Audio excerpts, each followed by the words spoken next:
संदीप देशपांडे जे आहेत ते मिठाचा खडा टाकताना पाहायला मिळत आहे. शिवसेना मनसे युतीमध्ये त्यांनी मोठं विधान केलेलं आहे की कणकरनी मध्यस्थी करू नये. संजय राऊतांना थेट हल्लाबोल केलेला आहे.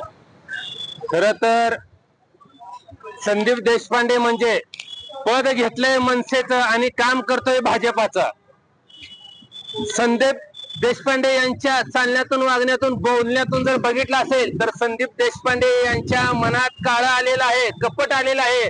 त्यांना असं वाटतंय माननीय उद्धव साहेब, माननीय राज साहेब या भावाने एकत्र येऊने आणि हे जी सगळं बोलणं आहे ती भाजपकडून क्रिप्ट येते आणि ह्यांच्या तोंडून बाहेर पडते आहे.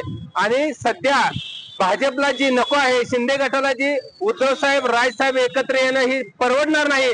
म्हणून ह्याची जबाबदारी या मनसेच्या या कार्यकर्त्यावर दिलेले आहे. परंतु मनसेच्या वरिष्ठ सर्व नेत्यांचं आणि प्रत्येक जिल्ह्यातल्या पदाधिकाऱ्यांचं मी आभार व्यक्त करतो. त्याचं कारण असं की शिवसेनेच्या सर्व पदाधिकाऱ्यांना, नेते मंडळींना, मनसेच्या सर्व पदाधिकाऱ्यांना असं वाटतंय आणि राज्यातल्या सर्व जनतेला देखील असं वाटतंय माननीय उद्धव साहेब आणि माननीय राज साहेब हे भाऊ एकत्र यावं. परंतु संदीप देशपांडे हे जे माणूस आहे ती 100% याच्या पोटात कपटे आलेला आहे, काळा आलेला आहे आणि ही याच्या वागण्यातून दिसून येते. ह्याची इच्छा आहे की ही दोघं भाऊ एकत्र येऊन.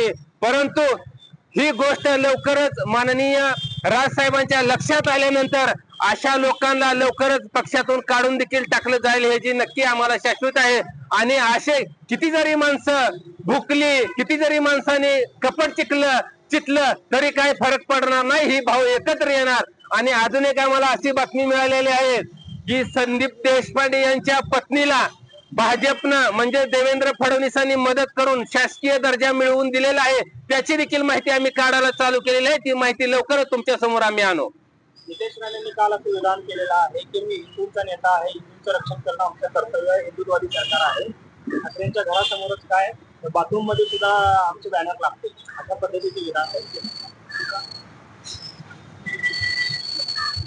झोपेतून उठून मी हिंदू गब्बर आहे, मी हिंदूंचा कैवारी आहे असं म्हणून बोंबलणारी वरडणारी जी औलाद आहे, मुळात त्यांना सांगतोय अरे तुझी किंमत भंगारच्या एखाद्या वस्तू एवढी देखील नाही.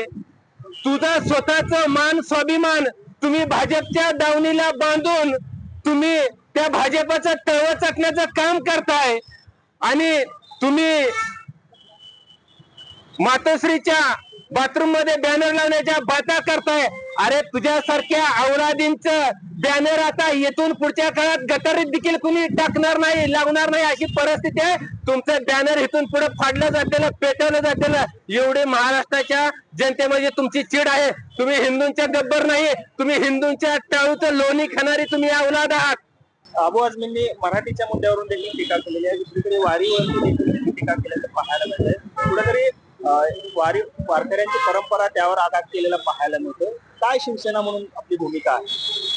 खरं तर अब्बू आझमी तुम्ही दुसऱ्या कुठल्याही राजकीय विषयावर बोलला असता तर आम्ही खपवून घेतलं असतं. परंतु तुम्ही पांडुरंगाच्या वारीवरती बोललाय, तुमचंही खपवून घेतलं जाणार नाही.